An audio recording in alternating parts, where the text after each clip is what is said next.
Hoje é 31 de março de 2016, o meu nome é Lucas e essa é a versão curta do relato do meu pequeno experimento pessoal de astrologia. É um experimento simples, amador. Mais detalhes sobre esse experimento você tem nos vídeos anteriores, especialmente o primeiro vídeo. Em 10 de dezembro de 2015 eu registrei um documento para controle pessoal quais aspectos eu iria investigar e quais as expectativas. No período de 19 de dezembro de 2015 a 14 de março de 2016, eu colhi respostas a um questionário hospedado no Google Forms.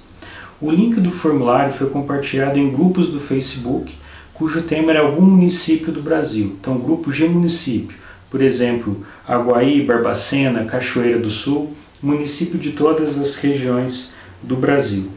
As pessoas não sabiam que a pesquisa era sobre astrologia. No formulário dizia que a pesquisa era sobre épocas, comportamento e identidade, o que também é verdade. Depois de preenchidos os formulários, foram gerados os mapas astrais para cada formulário.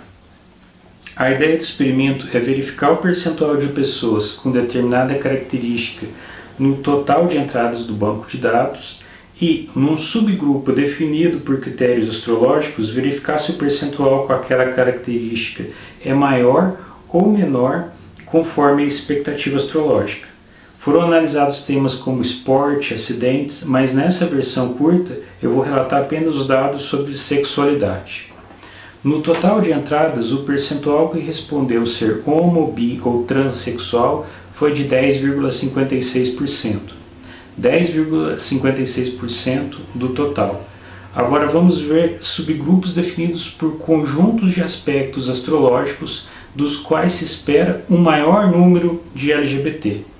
Ou seja, um percentual superior a 10,56% ou 10,5%, vai ser favorável à astrologia. No subgrupo com Urano ou Netuno no ascendente, casa 1 ou casa 8, o percentual de LGBT é 17,85%.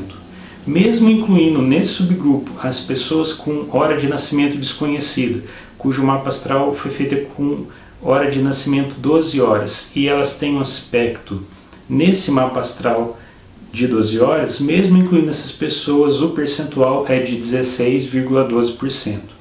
Outro subgrupo, pessoas com Vênus ou Marte em quadratura ou oposição a Netuno. Nesse subgrupo, o percentual de LGBT é 13,15%. Os dois subgrupos têm um percentual superior a 10,56%. Nos dois casos, eu já tinha registrado essa expectativa no documento que eu fiz para o controle pessoal antes de coletar os questionários. E existe também anterioridade na literatura, na cultura astrológica. Tem mais casos como esses relatados no meu primeiro vídeo. Existem experimentos maiores e famosos sobre astrologia, mas eu decidi fazer esse pequeno experimento e esse é o relato. Um experimento simples, amador, mas quem sabe outras pessoas possam fazer experimentos maiores e melhores na mesma linha. Eu agradeço a atenção e o vídeo termina por aqui.